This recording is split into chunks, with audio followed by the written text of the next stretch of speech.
تطوير سيارة ذكية سيستخدمها كل شخص يجتاز اختبار السياقة، وهي ستعمل على عدد من الأهداف، منها التنقيط والتقييم.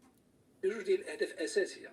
جانب اولا باش كنرفعوا من الشفافيه والمصداقيه ديال الامتحان اللي كيدوزوه المغاربه، والجانب الثاني انه اي واحد كيدوز من هذه السياره الذكيه الا كنكونوا متاكدين بواحد النسبه عاليه مقارنه مع ما كان سابقا انه فعلا هذا المترشح او هذا السائق الجديد راه كيتوفر على جميع المهارات ديال السياقه. في المغرب الامتحان النظري تمكنن ولا اوتوماتيكي، وملي ولا اوتوماتيكي يعني الجوده ديالو ارتفعت، وبغينا نقوموا بنفس الحاجه بنفس يعني العمليه بالنسبه للتطبيقي.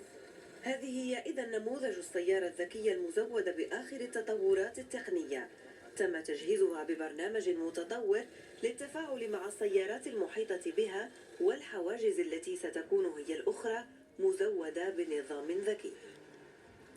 C'est une voiture qui est capable d'apporter plusieurs éléments importants.